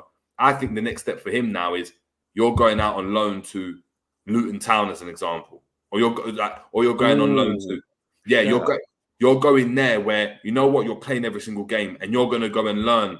You know what, we're playing. I'll send him to Scotland. Nah, I'm not trying to hear that. Like, I need to see him in the Premier. Personally, I need to see Premier League. I hear what you're saying about Scotland, but Ryan Kent's in Scotland. Yeah, I think if he's that good, if look, who's gone to Scotland now? Who's gone to Aberdeen? Williams, right? He's gone to Aberdeen. Yeah. That's his level. That's Scotland's level. For me, I need to see Doak for Luton against Gvardiol next season and see what he's about there, because and getting the whole 90 minutes where he's running at him, or against Ake, a whole 90 minutes where he's running at him and we're seeing what he's about. Bournemouth.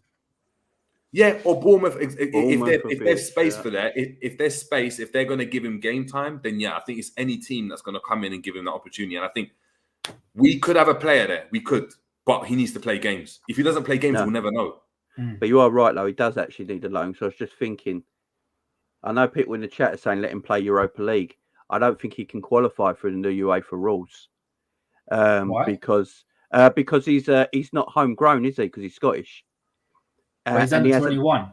Yeah, but he ain't been at Liverpool long enough to be counted as for us. So I don't think he can play in the new UEFA rules. No, but I swear he's under 21, so it won't matter. Even the under 21s, because we got so many, they will be registered in front of him.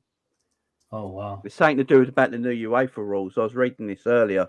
So he might have to go on, because that's what I was saying yesterday. Like, just let him play in Europa League, against them teams from, them countries in, like, they got, and just go and play in them games. There's something about it. The reason I'm up on Doak more than I've been on others is because it's his touch control when he dribbles.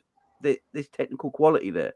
He's not one that he's not just rushing it. He's not just knocking the ball and running. He's not a kick and runner.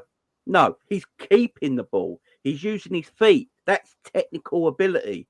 And I'm seeing that in this kid already, who's only just turned 17. So there's something there. And he does get his head up. A lot of kids don't get their head up. They just want to run, but he gets his head up. He is looking for passes.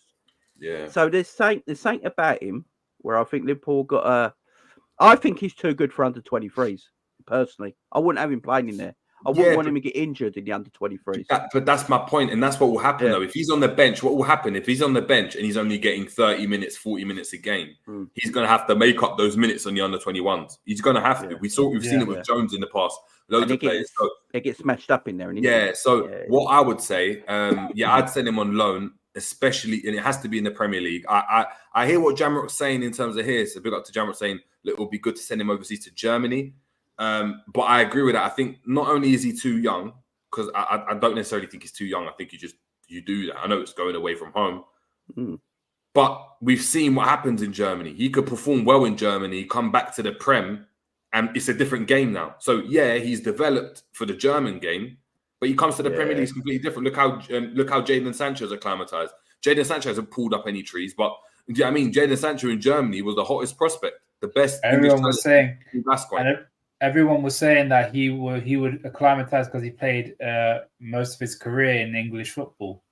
Look how that happened. Yeah, but for me, got to keep Doking quickly. Yeah, so for me, it's just you play whatever team it is in the Premier League. It really doesn't matter. I don't think, especially because he's young, he doesn't need to go to a team that's gonna play his system or his way, because it's just play him in any system right now. But he just needs to play games. He needs a season where it's like, oh, I played everywhere. When you look at like Harry Kane as an example, I know he went down into the Championship, but he was only able to come back because he played every single game. He played every single game, and him going and playing for a team, even if it's a different type of system. We saw it with Blackburn and Harvey Elliott. You can still have a very, very good season. Like, imagine Harvey Elliott had that season for someone in the Premier League. I think he's a better player for that, in my opinion. So, yeah, man. Mine. I know you spoke about Kwanzaa, Ram. My young player that stood out to me, I'm not gonna lie, was Callum Scanlon. At first, I thought it was Cade Gordon out on the left, and I was like, "What's going on here? Like, what?" Cade Gordon looks like he's a bit taller, he's a bit stronger, he looks a bit sharper as well. And then it was like, hold on, Ram was like, actually, like on the copy stream, we're like, actually, that's not K Gordon, that's Scanlon. I'm like, who's that? And look, he impressed me, man. I think he's another one as well. He just looked fearless. He ran at his player every single time. He made the right decision when to pass, when to cross. Didn't really give the ball away. Showed that, do you know what I mean? There was actually a passage of play where we had a corner and I think he stayed back. And obviously the ball's been lumped to him and he's at the back by himself. He hasn't played back to Alisson. He's dropped the shoulder and turned around and actually managed to play forward.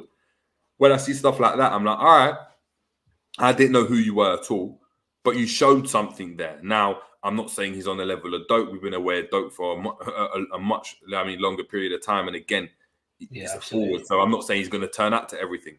But I'm interested to go and see what is he about, what can he do in the next upcoming games, and is he someone to go and keep an eye on? Because you just never know. And I think this is what preseason is about anyway. It's about seeing, do you know what I mean? Seeing these players, these unknown entities. Do you know what's funny, JJ? He's not from our academy. He's not. We bought him. Yeah, from Birmingham City, if I'm correct, right? Yeah. It says a lot about what kind of players we are producing, and the fact that we have to go out and buy young players is oh Jesus. Yeah, it says a lot. Yeah, look, if you look at it, Harvey Elliott, Fulham, Carvalho, Fulham, Scanlon, Birmingham, Doak, Cade Gordon, Derby, Derby. All the youth players we're gushing over that we think might have a career. None of them came through our academy.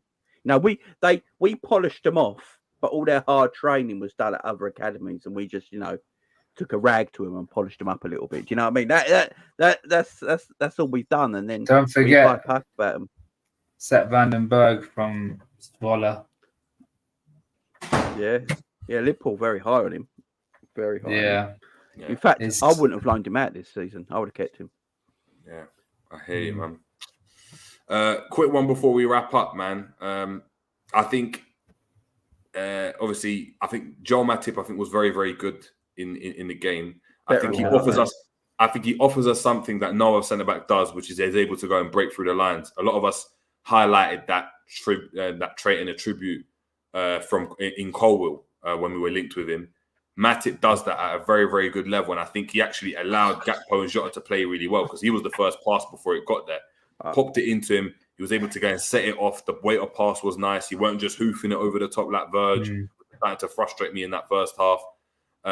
Wasn't keeping it simple. And I think it gave us a different dimension going forwards. I don't know. I'm going to agree with you. I'm going to say as well, he has to play against Chelsea. I don't want to see Konate playing. I don't know what's happened to Konate.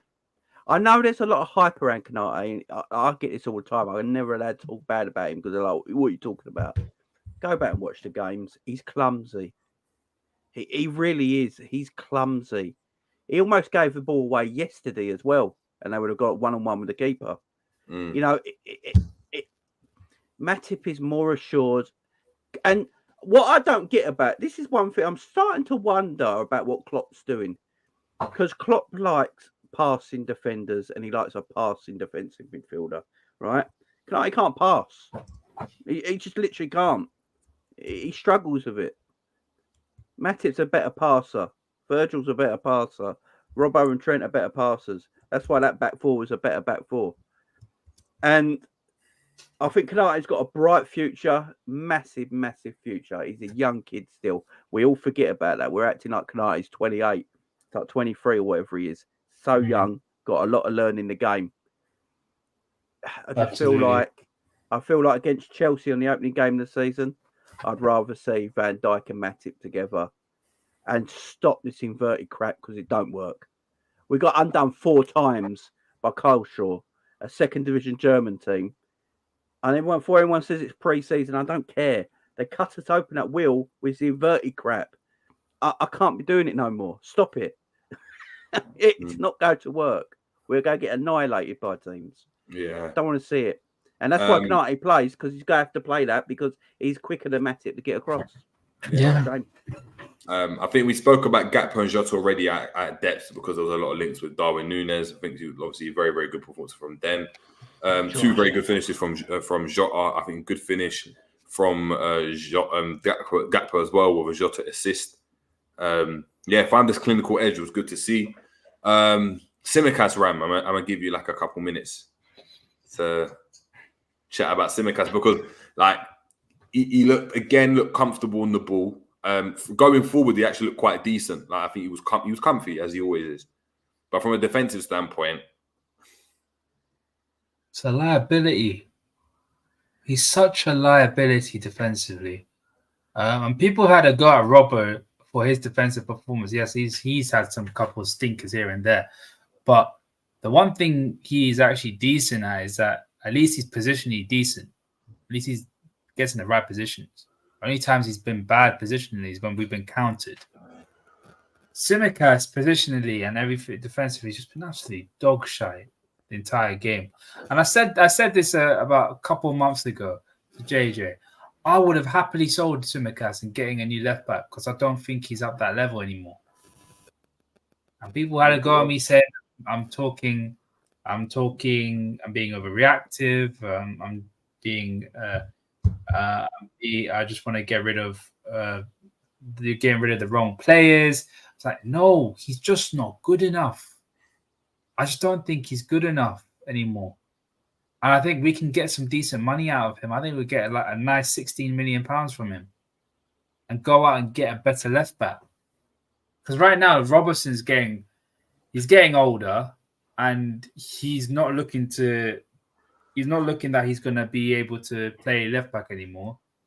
It's just, no. Get a new left back. He's just not good enough, in my opinion, anymore.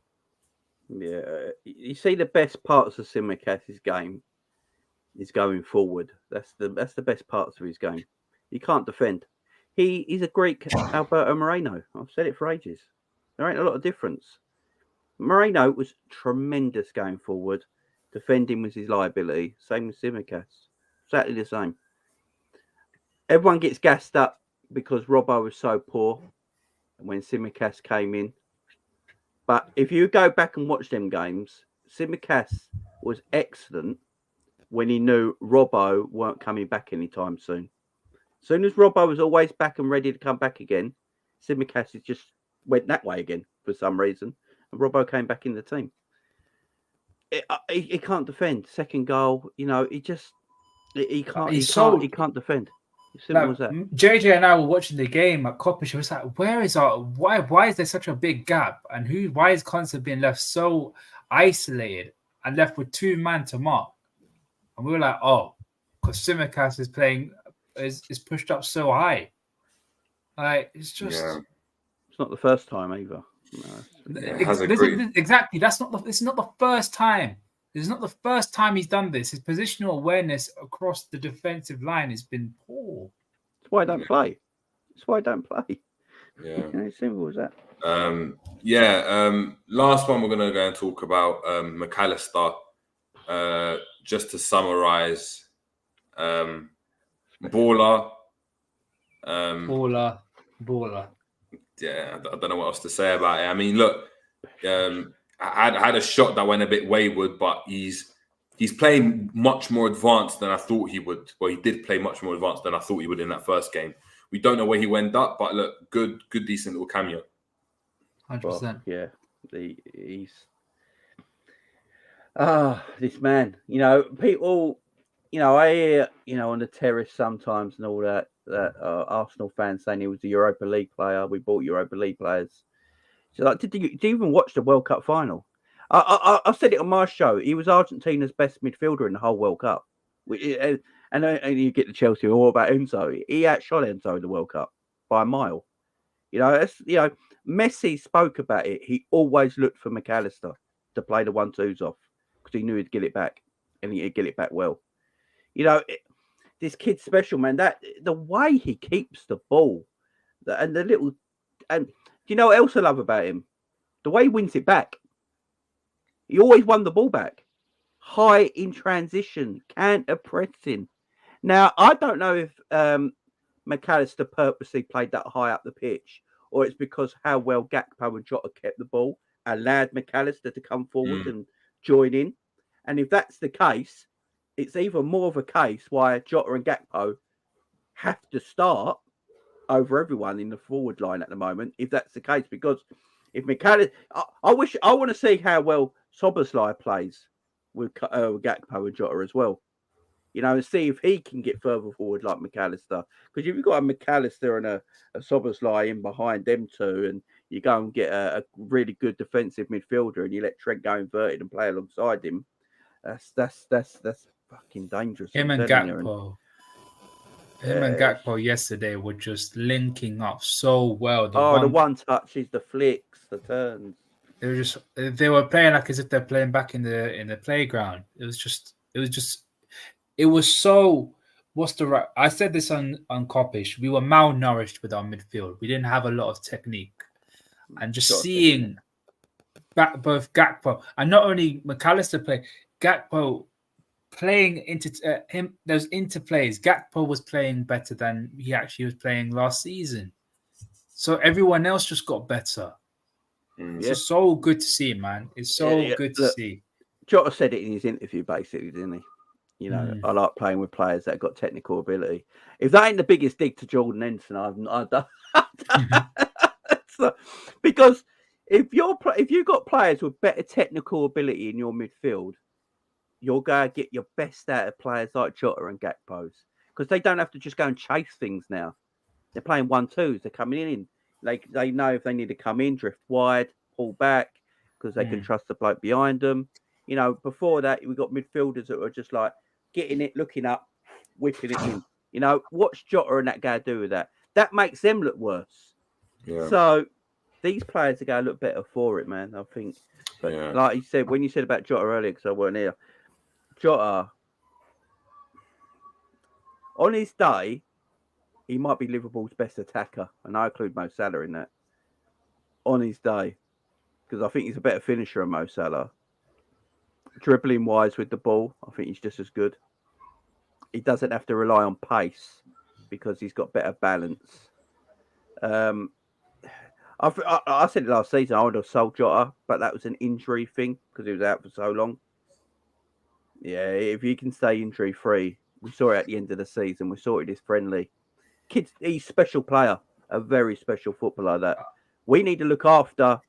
Maybe don't train, maybe have 2 training sessions a week instead of 3. Maybe he's one of them players. Don't have to kill him in training every week. Maybe have a day off because he'll produce it on Saturday. I would have sold Jota. I would have sold Jota for 120 M's. I'm selling Diaz before Jota every day of the week. Yeah, I agree with that. I think you can't sell a finisher right now. So just don't sell both. I hear you. It's going to get into some of the comments before we head out. I think it's safe to say, man, McAllister, good little outing, and we look forward to seeing more. Of course, it's pre-season, so we're not going to obviously delve into every single player and stuff, but it's good to just go and see. Let's get through the comments before we head out. We've got VL from Valuable Lessons, big up to yourself, saying if Trent and Szoboszlai played with Jota and Gakpo, they would be balling. Very fair enough. Saying McAllister and Szoboszlai aren't the same style of, same type of players. Why would they play the same way? That's very true. We've got Ravi saying, responding to RJ, a good conversation in the chat, saying that is what's contributed to us not performing to our best as a team. Klopp is going to have to, as he has no real choice if he wants to win a trophy or title, and that's changing in terms of what we want to do. We've got KZ saying Bradley was decent. I think poor is a stretch. Fair enough. We've got Paul Smith saying Lavia is not the answer as he can't play the single pivot. His reading of the game and tracking back is awful. He will struggle leaving our back four exposed. I disagree, but fair enough.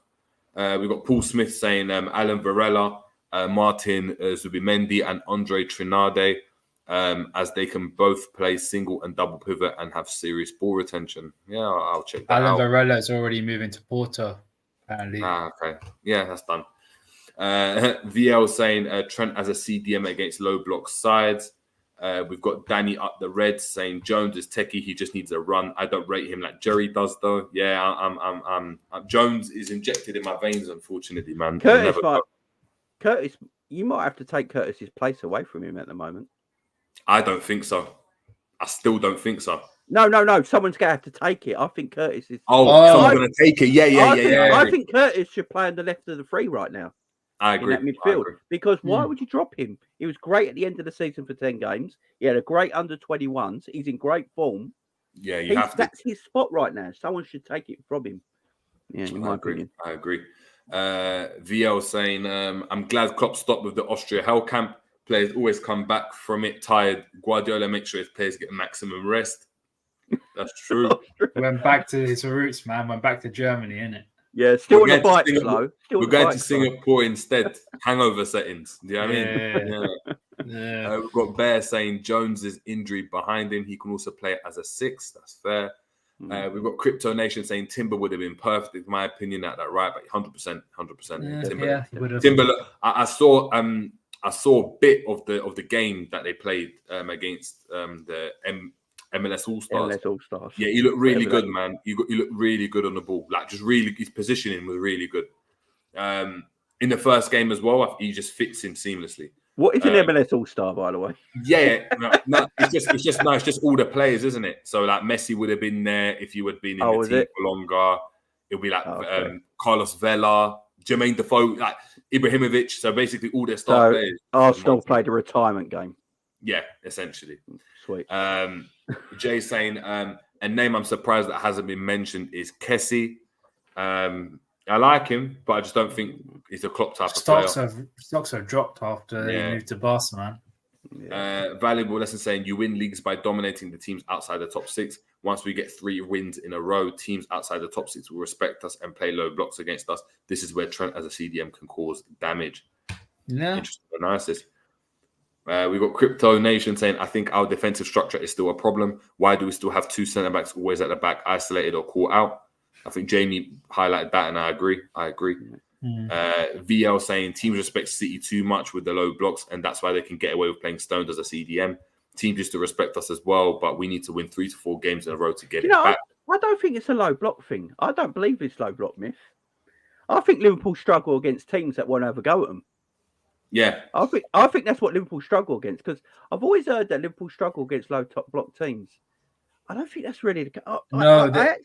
It's more of the case is when we play a team that's not scared of our midfield and they sit on our midfield high up the pitch and we can't get past that because how crap Fabinho and Hendo was. I think that will change now with the better midfielders coming in. But the low block thing, I remember when people said we have problems when we were winning the league against low block teams. We scored against everyone. It's... low block, everyone has problems against low block teams because they're just putting 10 men behind the ball and not doing much. I think Liverpool struggle when teams have a go at Liverpool, like Villa did, like Southampton did. I think what they do though is stay back and then hit you on the counter. The counter. Well, they sit on our right midfield. They press our midfield. See, I've been saying this for a while now. I don't think Trent was the liability. He was a liability at right back, don't get me wrong, but I don't think he was a liability everyone thinks he was. The whole liability in Liverpool's 11 was Fabinho, because what teams worked out was you can press Fabinho now because he can't move. Once you press Fabinho, that's it. Liverpool's midfield collapses. They got no midfield. So that's what teams did. They played low block and then they pressed their midfield, pressed Fabinho, and then always got in behind because our midfield collapsed. Now with him out the door, getting someone else in who's got more mobility and more press resistant, hopefully that will change. Yeah. Big up to Aussie Football. I hope you're doing well. Saying from Football Talk podcast as well, saying Diaz seems to be more of an out-and-out winger rather than an inside forward. Needs to work on his making more goal-scoring runs into the box. Yeah. Fair enough. Remy saying, you are back on the same commentary about Nunez again. I thought you'd be left. I thought that would be left to last season. We got Jamrock saying, yo, Jerry, tell Jamie Klopp ain't winning any of the 2 major trophies, PL or UCL, regardless of who comes in because of his tactics. Exactly. I agree. But I hope I'm wrong. Revenite saying, I get that that's what Klopp wants. Link up play and nice touches. But I like Darwin because if he sharpens up, I prefer his running in behind and hopefully better finishing. But sometimes it don't work though. It can't work if you're running in behind the corner flag. It's not going to work, is it? If there's no space in it, then there's a problem. If you ask me, Jota's better at running in behind. He's good at timing it. Yeah, he's got better timing. Colin Blackshaw saying, face the facts, Jota will be injured again soon, like always. Colin. Jamrock saying, can we acknowledge that Klopp has a type when it comes to centre backs, and it's 6'3" to 6'5" and physically imposing, good on the ball with a little pace. You say that, Jamrock. I know we've had this conversation before, but there have been times where he hasn't got a 6 foot. He's got like a 6'2", 6'1". Socrates is not tall. Socrates for Dortmund, when he signed him, he was like 6 foot. Klavan weren't that tall either. Klavan was 6'2" himself. All the midgets are left though, aren't they? Yeah, in the Prem, maybe. If you look at Matip 6'3", Virgil 6'4", Kanate 6'4". Now Matip is 6'5". Yeah, but still. So they're all, and the one who don't play is Joe Gomez, who's the smallest one. So maybe he's got a point. Exactly. But he used to play a lot though. Yeah. RJ saying McAllister keeps the ball at Bernardo Silva, very efficient, nothing fancy, and passing incredibly weighted. It's very true. Going on to say, look, Scandal was part of an aggressive youth recruitment drive at Anfield between 2018 and 2022. That 4-year period also saw Melakamu Frauendorf, Stefan Bajcetic, Kai Gordon, Cable Figueroa, Connor Bradley, Mateusz Musialowski, Trent Doherty, Doak, and Clark. So, very, very, very, very good, man. It's been a great show. Big up to Ravi for posting Jamie Phillips's channel into the chat. Going to pin it up in the comments later on as well. But just let the people know what's coming on, man. I don't know actually, because it's the summer holidays. I'm just like I'm busy with kids and that. But I think I've got a call-in show. What are we? Friday tomorrow, so I might do an early call-in show tomorrow before Coppage go live. Oh, I don't know if they're doing their Friday call-in show at the moment, but yeah, I'm doing a call-in show tomorrow, and then the game on Monday, and I'll probably have some videos up the weekend if there's any transfer news, really. So if you subscribe, just hit the notification bell, and you know when I go live, guys. Simple. There we go. Big up. And Ram, obviously you've plugged your channel already. We're going to plug the Ram stand again. So that people know you got the video coming up in the next couple of days as well. Yeah, man. You could subscribe to my channel, the Ram stand. I'll be posting some videos about the transfer news and also talking about the game that just happened right now. Maybe a preview for the game against Greuther Fürth on Monday. So keep an eye out on that, man. But subscribe if you're new. Subscribe to the Jerry James Show. Leave a like and also leave a comment as well, man. Get this channel growing, man. I appreciate it, man. But yeah, look, people, it's been a great show. I appreciate it a lot. We've been with you twice today. So we expect twice as many likes. Just remember, people, this is pre-season. So, just enjoy it. Don't take it too serious. It's good. Good just to get the legs working and get into the routine of playing games again. Looking at some new signings and some young players as well. Make sure we're smashing a like upon entry if you haven't done so already. If you're new to the channel, please make sure you're smashing a like.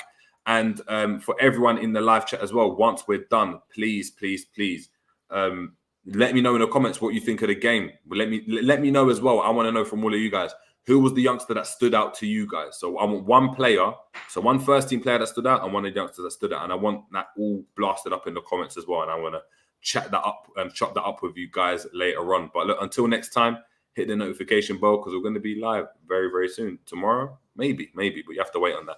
Until next time, people, it's the J James Show, and we're out.